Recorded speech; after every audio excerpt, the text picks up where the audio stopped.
Good morning students. कल जो हमने लास्ट वीडियो में पढ़ा था वो था अंतरण के महत्व, यानी लास्ट डे हमने जो आपको वीडियो भेजी थी अंतरण के महत्व, यानी अपना पद अधिकार जो ट्रांसफ़र करने के क्या क्या महत्व हैं। आज का जो हमारा टॉपिक है वो है केंद्रीकरण और विकेंद्रीकरण, यानी सेंट्रलाइजेशन एंड डिसेंट्रलाइजेशन। केंद्रीकरण होता है जब अधिकार व पावर सिर्फ कुछ लोगों के हाथ में होता है, यानी टॉप लेवल के हाथ में होता है या पर उच्च प्रबंध के हाथ में होता है, तो वो स्थिति क्या कहलाती है? केंद्रीकरण।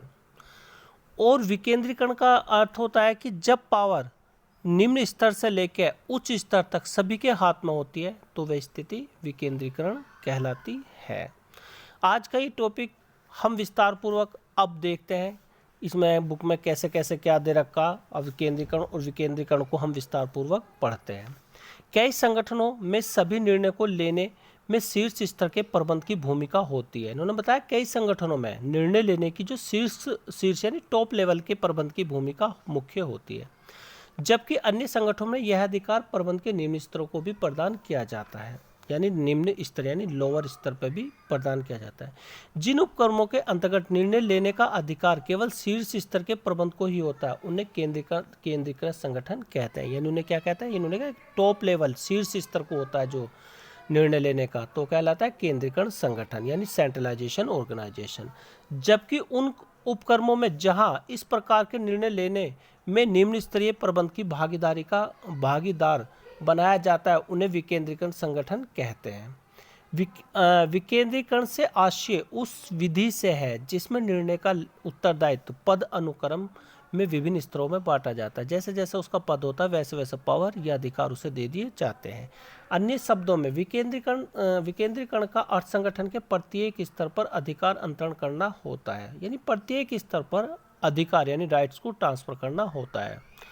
और निर्णय लेने का अधिकार निम्न स्तरीय प्रबंध को दिया जाता है जहां पर वास्तविक रूप में कार्य होना है। सरल शब्दों में निर्णय लेने का अधिकार आदेश श्रृंखला में निम्न स्तर को तक दिया जाता है।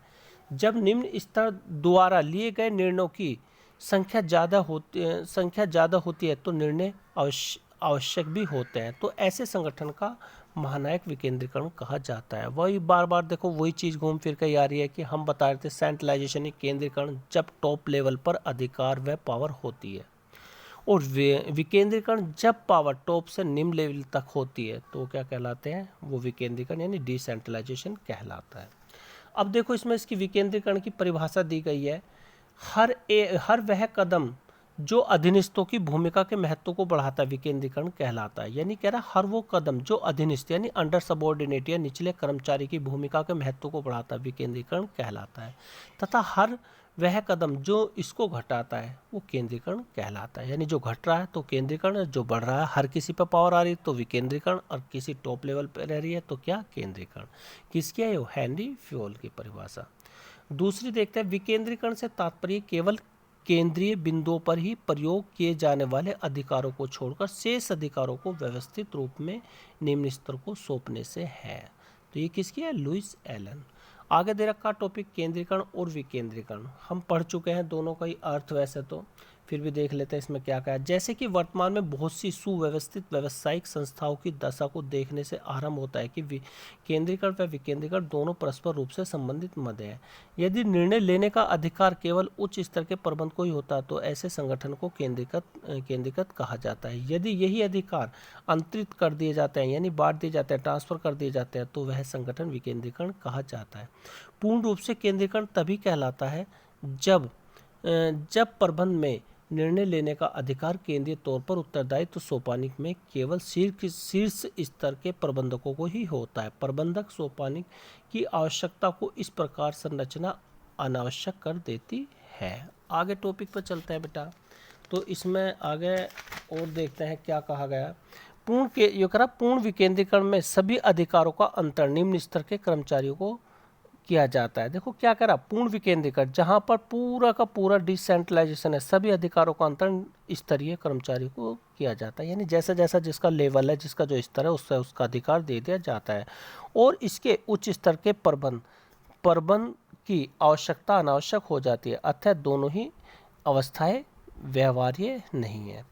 कोई भी संस्था कभी भी न तो पूर्ण केंद्रीकृत हो सकती है और न ही विकेंद्रीकृत। ये भी बिल्कुल सही बेटा। देखो किसने कहा कि कोई भी संस्था ना ही तो पूर्ण केंद्रित हो सकती है न ही पूर्ण विकेंद्रीकृत हो सकती है। जब कोई संस्था का आकार जटिलताओं की ओर आगे बढ़ती है तो अक्सर यह देखने में आया कि संस्था द्वारा निर्णय में विकेंद्रीकरण को अपनाया जाता है। यानी जब कोई समस्या जटिलता आती है तो विकेंद्रीकरण अपनाया जाता है। और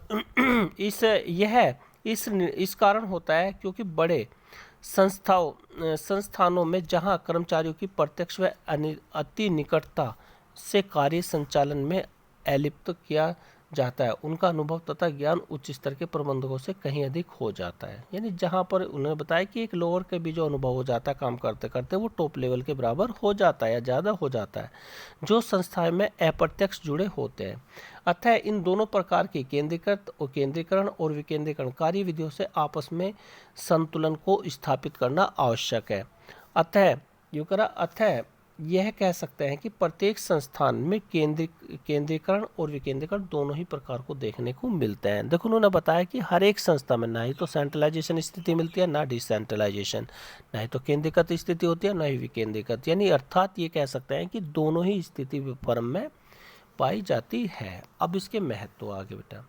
प्रबंधकीय सोपानिक में विकेंद्रीकरण निम्न स्तर के कर्मचारियों को अधिकार हस्तांतरित करने से कहीं अधिक है। यह माना जाता है कि यह कार्रवाई केवल चुने हुए अधिकारों का अंतर्गत ही अपनाई जाती है और इस पर भी यह विश्वास कर लिया जाता है कि लोग योग्य है, विश्वास पात्र है और समर्थनवान भी है। वे उनके निर्णयों को प्रभावशाली विधि द्वारा लागू कर सकते हैं। इस प्रकार यह विचारधारा निर्णयकर्ताओं का स्वायत्त शासन संबंधी इच्छा को स्वीकृति प्रदान करता है। यद्यपि यह जरूर है कि प्रबंध में इस बात को ध्यान में रखने के निर्णय का चयन इस प्रकार किया जाए, कौन सा निर्णय ऐसे हैं जिन्हें स्तर तक स्थानांतरित किया जा सकता है और वे कौन से निर्णय जिन्हें उच्च स्तर तक रखा जा सकता है। देखो इन्होंने फिर वही बात बताई कि देखो दोनों ही स्थिति फर्म में लागू होती है, तो उन्होंने बताया कि कौन से ऐसे निर्णय हैं जो उच्च स्तर तक रखे जाए और कौन से ऐसे निर्णय हैं जो निम्न लेवल तक स्तर तक भी रखे जाए। अधिकार अंतरण व विकेंद्रीकरण में आपसी तुलना को नीचे दी गई है। देखो विकेंद्रीकरण एक आधारभूत व मूलभूत कदम है जिसके महत्व नीचे महत्वपूर्ण बिंदुओं पर समझ सकते हैं। सबसे पहले इसका महत्व बताया अधीनस्थ होते हैं जो नीचे के कर्मचारी होते हैं, जो टॉप लेवल के नीचे काम करते हैं, टॉप या मध्य लेवल के नीचे काम करते हैं, निम्न स्तर के अधिकारी या कर्मचारी। देखो अधीनस्थों में पहल की भावना का विकास। देखो विकेंद्रीकरण द्वारा अधीनस्थों में भरोसे की भावना तथा आत्मविश्वास को जागृत किया जाता है। वह इसलिए संभव है कि जब निम्न स्तर के प्रबंधकों को स्वयं के निर्णयों से कार्य को करने की स्वतंत्रता प्रदान की जाती है तो वे अपने निर्णयों के आधार पर ही कार्य करते हैं। वे इस बात को ध्यान में रखते हैं कि वह एक प्रकार की चुनौती है जिसे उन्हें स्वीकार ही करना है तथा उसका समाधान भी निकालना है। विकेंद्रीकरण द्वारा ऐसे प्रतिभाशाली कर्मचारियों को भी खोजना में सहायता मिलती है जो भविष्य में अच्छा नेतृत्व प्रदान करने में सक्षम होते हैं। दूसरा टॉपिक बताया भविष्य के लिए, क्या बताया इसमें, भविष्य के लिए प्रबंधकीय प्रतिभा का विकास।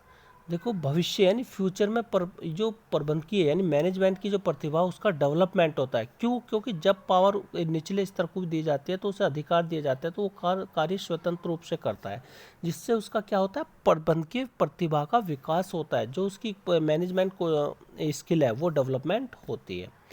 औपचारिक शिक्षण कर्मचारियों में कार्य संबंधी चातुर्य को बढ़ाना तथा संगठन के पदोन्नति प्राप्त करने में बहुत ही अहम भूमिका निभाता है, परंतु किसी भी कार्य को स्वतंत्रता पूर्वक अपने हाथों में लेकर उसे करने के लिए जिस अनुभव की प्राप्ति होती है वह भी किसी प्रकार कम नहीं है। विकेंद्रीकरण द्वारा दक्षता व योग्यता प्राप्त लोगों को अपनी प्रतिभा को दिखाने का सुअवसर प्रदान होता है। देखो विकेंद्रीकरण क्या है, दक्षता जो उसकी स्किल है, जो उसके डेवलपमेंट है, उसे दिखाने का उसका अवसर यानी मौका मिलता है, जिनको भविष्य में पदोन्नति देकर अत्यधिक जटिल से जटिल कार्यों को पूर्ण करने हेतु नियुक्त किया जा सके। इस प्रकार विकेंद्रीकरण प्रबंधकीय शिक्षा का एक माध्यम है जो प्रशिक्षित व्यक्तियों को अपने जीवन में विभिन्न प्रकार की अव्यवस्थाओं में स्वयं के व्यक्तित्व को उपयोग में लाने का अवसर भी प्रदान करता है। आज हमने इसके 2 महत्व तक पढ़ा है। कल हम इसका अधिकार अंतरण और विकेंद्रीकरण में डिफरेंस पढ़ेंगे। आज की वीडियो यहीं समाप्त होती है बेटा। ओके।